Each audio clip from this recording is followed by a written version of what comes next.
ในคุ้มบ้านโพนสว่างเมืองไซบัวทองแขวงคำมวนครอบครัวของท้าวสุนทรอาศัยเพียงซอกหารับจ้างทั่วไปบ่มีไห่บ่มีนา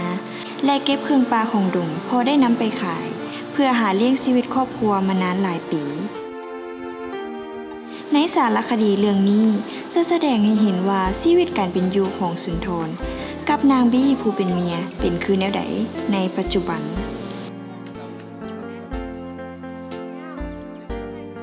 แต่เก่ากะทกเนี่ยอะไร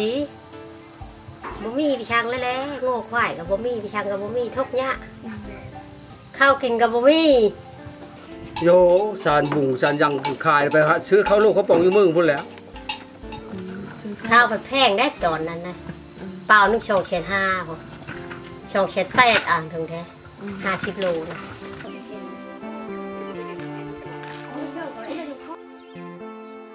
2001มาอยู่บ้านนี้พอมาตำหลังมูนะมูวักหน้านะมูเอาหมดแล้วดินหน้าดินกว้างตัวละไปพุทธบ่อน2เฮ้3ไห้3ไห้น่ะเฮ็ดให้ทางสูตรตื้มเป็นหาย3 ปีชาตรงอีกกะคุดคือว่าได้ให้นึงจกคุดเล่นบาทตกมาปีที่2กะช้าอ้อได้2พาเพิ่นเข้ามาเลยกะเพิ่นบอกแนะนำแล้วกะปุ๊ไป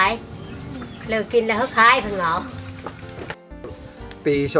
2004พวกโครงการเข้ามาจะได้แล้วเนี่ยเดี๋ยวปลูกมากไม้มาต่อโบเบวายวันนี้นั่นสร้างนี้คนชาญกับตะเก้ากันน้อยในนี่ก็แค่แน่น้อยนึงในนี่ก็แค่แน่โง่กับเพิ่นเอามาเฮเล้งโง่ชอบโตไม่รู้เพิ่นเอามาเฮแต่ตัวนึง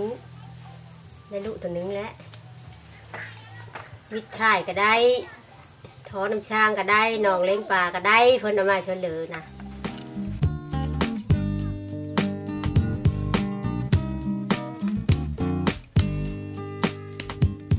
โอ้ชีวิตกับสดใสขึ้นโป่งคือว่าข้อที่75เลยเดี๋ยวนี้อายุว่าแต่ว่ายังคือนุ่มมันย้อนนั้นชีวิตเขาสดใสยัง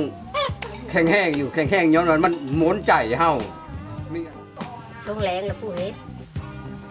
เป็นชนย่ำแรงปลูกผักกาดนะคะเพราะได้จะกินไม่ได้ขายมะเขือมะเขือพักโบพักหอมแนวกินประจำโค้ๆเลยมันหลายกับไปขายมันน้อยกับไม่ได้ไปขายกินโลมเป็นเงินแล้วพี่ได้300,000พี่กายนี่กะได้100,000นี่แหละมะเขือวายก็ขายทำมันยังบลายวายกะพอดีได้90,000มามุยใช้โค้ๆนี่แหละสี่คันนี้น้ำบานน้ำเมืองนี่แหละ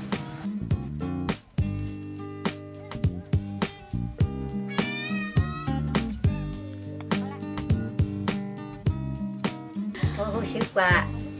ไข่แดงไข่กว่าตะเก้าทกกะลีบ่มีพี่ช่างเลย